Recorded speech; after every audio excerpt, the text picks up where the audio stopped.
All right, we should probably go back. Yeah, we're gonna. What was that?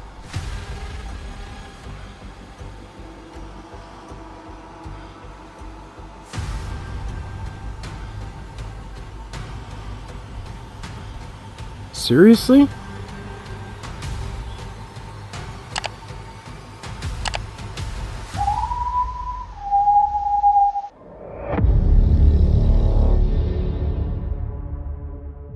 Some encounters in the woods are terrifying because they feel too deliberate to ignore.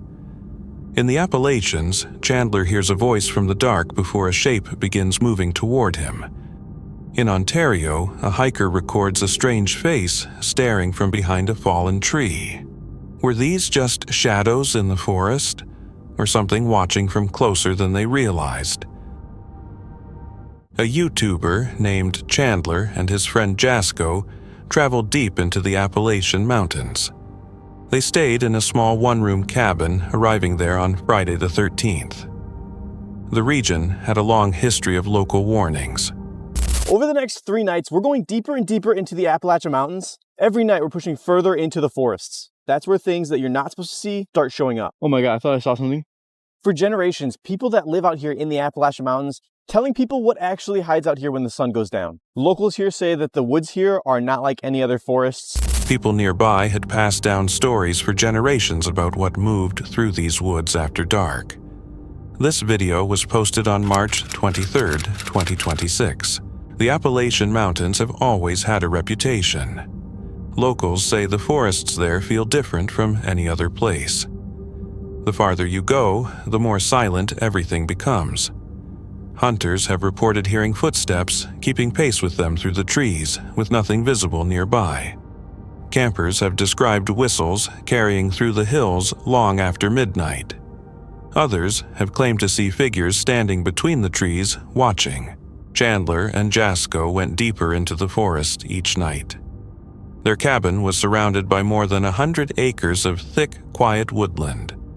The two joked about wild people and Bigfoot to ease the tension, but things changed after sundown. I'm Chandler, and tonight we are here at one of the most horrifying places in the world. This is actually insane. And somehow we picked a cabin with one bed again? I don't know why this keeps happening. One bed, and this is one room. It's not even a cabin, it's just a room. This is actually an insane place. As you guys know, I don't really do much camping, but we are here nonetheless, and what better place than the Appalachian Mountains to do this? Oh, this is perfect. We have something protecting us. Yes. At first, it was only a way to laugh off the mood around them. But in a place where strange sounds, dark figures, and Bigfoot stories have circulated for years, the joke stopped feeling funny very quickly. That night, Jasko's spirit box delivered a message. The words that came through mentioned danger and told them to leave. Soon after, a slow, steady scratching noise moved along the outside wall of the cabin. What the fuck? Jazz? What the hell is that? I'm hearing things. My spirit box just said Will was killed and the bad ones are coming. Dude, there's scratching on the cabin right now. Scratching on the cabin? Yes! It just said do not stay. What is going on? Do not stay on the spirit. Okay. I literally have chills right now. I'm gonna lock this again for the memes. But like, what the fuck was that actually? What? Chandler stepped out onto the trail alone. He had broken one of the unwritten rules locals kept about the mountains. From somewhere above him in the darkness, a voice said, "Hello." He froze. He felt something hidden in the trees was watching him directly from nearby. Help. Like in a cave, and they freaked out and they ran. Are you supposed to go if someone says help or something? Oh my God, there's a leaf. What the? I just saw a light up there. Hello? Hello? What the was that? I don't know how many noises you guys can hear. I heard someone say hello straight up there. I saw a light next to him. I kind of want to walk around a little bit, so maybe we'll go back to Jazz. Maybe we'll go up here and check on what the heck that was. We probably should help them if they need help. But if it's nothing, I don't want to go up there. Where's my machete? I left it by the freaking creek. Who's talking? It's Chandler. Was I supposed to tell my name? It's me. Who are you? Can you tell me your name or what you are? Hello? What the? All right, we should probably go back. Yeah, we're gonna. Hey, you can't follow me. Farther down the trail, his night vision caught a shape in the brush. It looked like a figure wearing a dress. It was moving slowly toward him. Wait, what is that down there? Oh, no shot. That was literally like screaming. Who the? Can you guys see that down there? It might just be like a freaking tree stump. What the? Oh, I just stepped on a leaf. Holy. Are you just a tree stump? If you're just a tree stump, I'm gonna come down there. I have chills all over my body right now. Please just be a tree stump. Oh, no. Okay. Yeah, no, that's good. That's enough. I'm gonna do it down here. Oh, bro, that literally, I don't know what that is.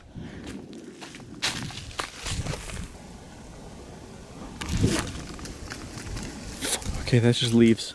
I swear to God, dude. I thought whatever that thing was moved a little bit. It looked like a girl in like a dress or a tree stump.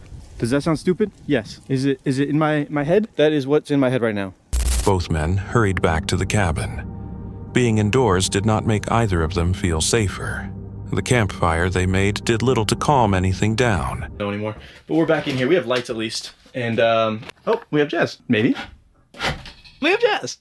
Hey, man. So yeah, I was using his camera. I don't know. It should have been working, and it just shut off on the middle of the trail. Like, dude, I was running down the freaking thing, and it just shuts off on me. That was probably the scariest time for that to happen, though. I had to stop mid-trail trying to put the other battery in. Oh my God, there's no light. So I just needed it for the light to get back, you know? So we're back now. We're safe. We're gonna go have a campfire and invite all the skinwalkers. Something out there did not seem to follow the usual rules of the forest. What do you think was moving toward Chandler in the dark? On March 9th, 2026, a YouTuber named Sam Bananas drove 4 hours into the snowy mountains of western Pennsylvania for a solo winter camping trip. He chose a primitive campsite and got settled. Safe to say that I might have gotten myself a little bit in over my head this time. Oh man, I drove over 4 hours to get into the mountains in western Pennsylvania. I'm spending the night in a nice little first come, first serve primitive campsite. Tomorrow, I'm gonna be doing a 2-night backpacking trip. I'm not exactly sure if I'm fully prepared for that. As daylight faded, the Appalachians became silent around him, and that silence felt heavy. All right, so somebody left this branch here, and it is green, definitely. Obviously it's dead, it's not attached to something. I don't know if it fell down or what, but I think the twigs are fine enough to get my fire started with this. Okay, so I put together a little guy like this, very first stage of getting that fire started. But then I realized that that wood was super green and it's just not gonna burn. But anyway, I headed on out of the campground across the forest road or state route or whatever it is. He followed a nearby trail that permitted foot traffic. The trees tightened around him as he went farther in. Something made him stop and decide to turn back.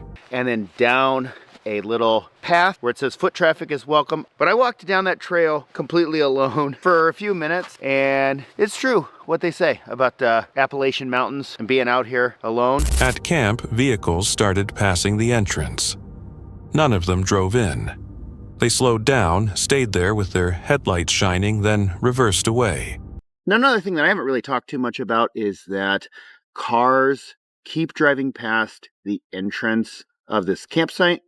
That's something that I noticed people do a lot when you go camping.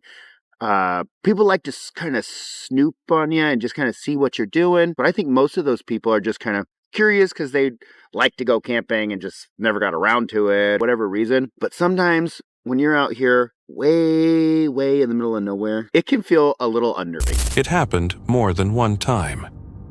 Later that night, Sam walked toward a frozen creek and discovered fresh footprints in the snow.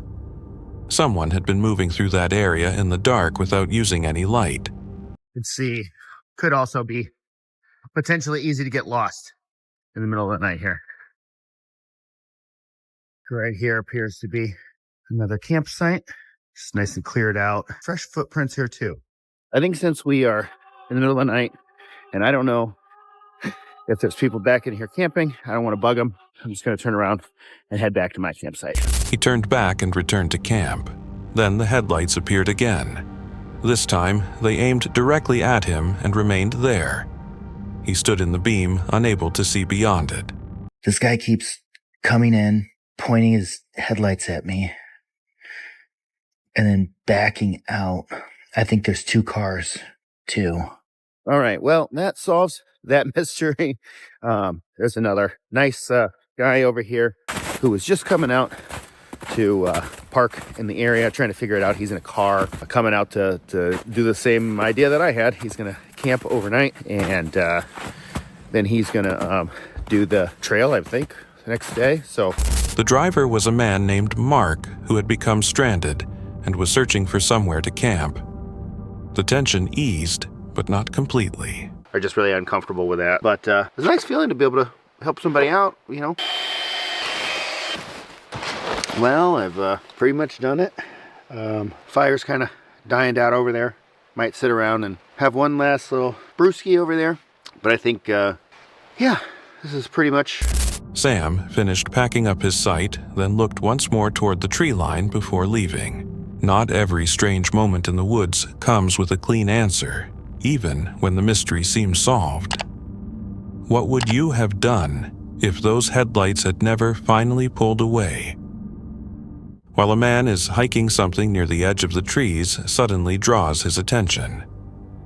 At first, the shape is difficult to see clearly, but as he focuses on it, it seems to look like a face hidden just above the bushes.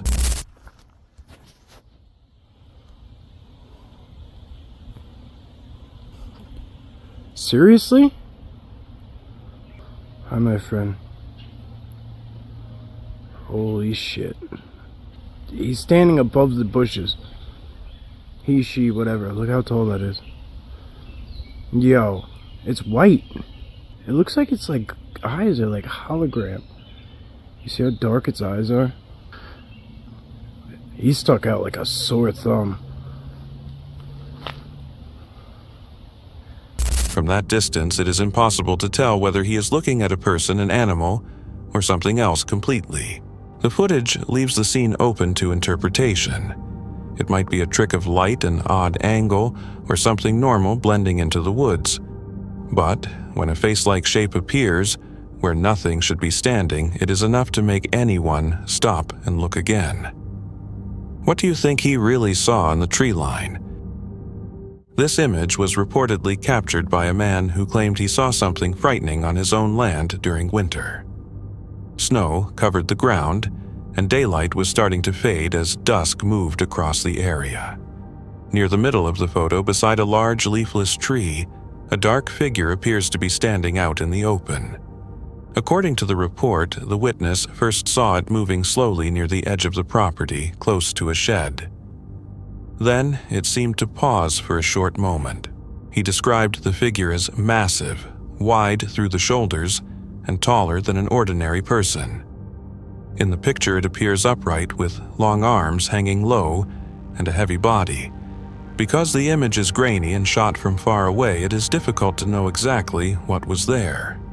It could have been a person, a shadow, or something else entirely. What do you think the camera recorded? A solitary hiker walks through a silent, snow-covered wilderness, surrounded by icy trees and the steady crunch of snow beneath his boots. As he scans the landscape ahead, something near the edge of the trees suddenly draws his attention.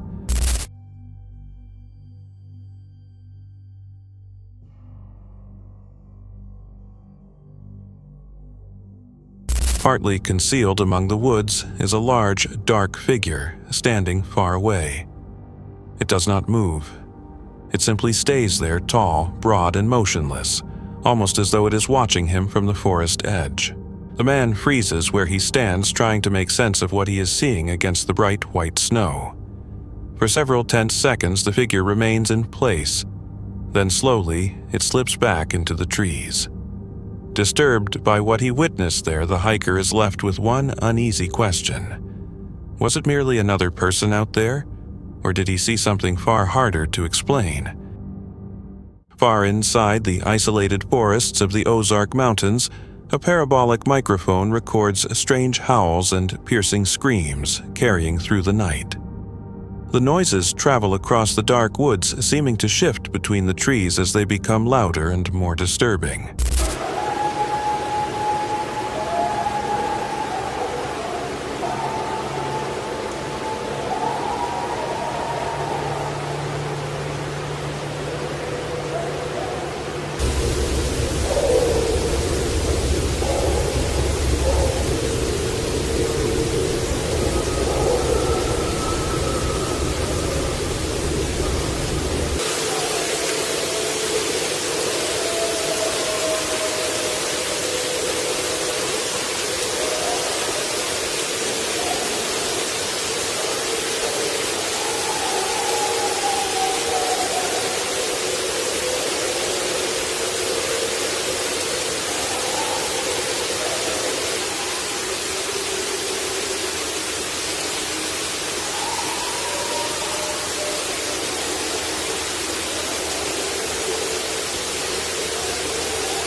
For investigators and viewers, one question is difficult to ignore. What could make sounds that powerful in the wilderness of southwest Missouri? Based on audio alone, it is hard to know. There could be a normal explanation, but the way the noises move through the forest leaves space for doubt. If you heard them in the darkness, would you stay? A woman who lives near Chehalis, British Columbia, sent Kelly from the Rocky Mountain Sasquatch YouTube channel several disturbing recordings captured at night. The clips were taken on her property late in the evening and include strange vocal noises carrying through the nearby forest. The sounds were unusual enough that she began looking for answers and questioning whether they might be linked to possible Bigfoot activity in that region. It may have been an animal, a noise twisted by the nighttime forest, or something much harder to explain. But if those sounds came from the woods around her house, what was making them? I hope you can hear this, Al.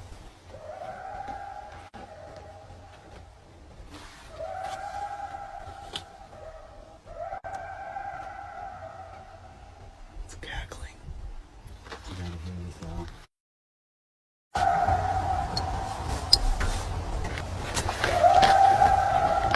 I hope you can hear this, Al.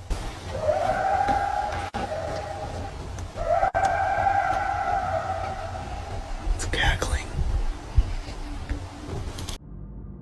West Germer presents a set of eerie nighttime sounds that were submitted to him by a listener.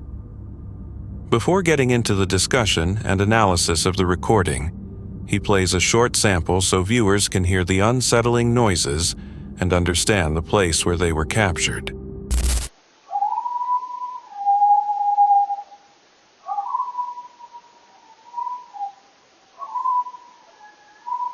The listener says that in the spring and summer of 2019, they started hearing a strange sound coming from their backyard late at night. It would usually begin around 1 a.m. and last until 3 a.m. or 4 a.m. They never learned what was causing it.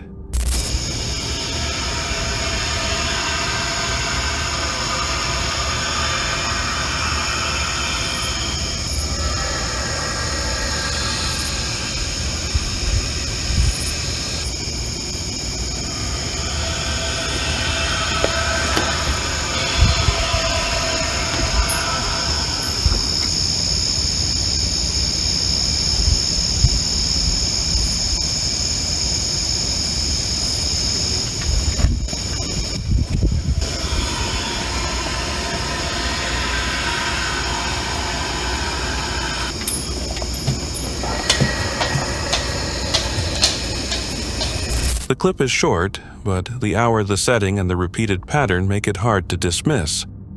Was it only a normal animal in the darkness, or something they could never truly identify? Although video footage now drives most modern Sasquatch arguments, footprints were the earliest type of evidence that pushed Bigfoot into public awareness. The Rocky Mountain Sasquatch group recently presented a plaster cast that brings that older category of evidence back into the spotlight. While conducting field research, team members discovered a large, human-like footprint pressed into the soil, then created a cast of it at the site. The toes measured nearly 7 inches wide, while the heel narrowed to about 5.5 inches. The entire print was roughly 13 to 14 inches in length, but its width is what draws most attention. Some people can have feet that long, but very few have feet that broad.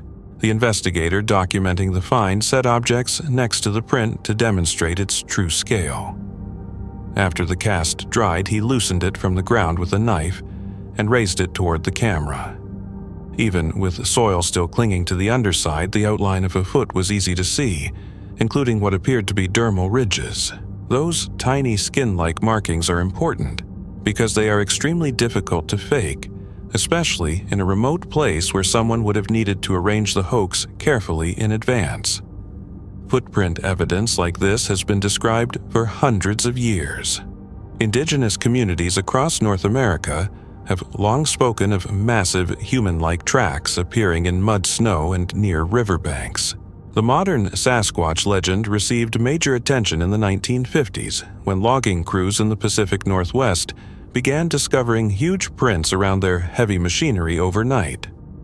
Workers would come back to their job sites and find tracks pressed into the dirt after they had left for the evening. Those accounts helped create Bigfoot's modern name: big feet, large tracks, and an even larger mystery. The cast is stored in the organization's archive as a physical artifact. It is not only a blurred photo or compressed video file. It can be touched, measured, and examined. It preserves the form of something that passed through the Rocky Mountains and left an impression in the dirt.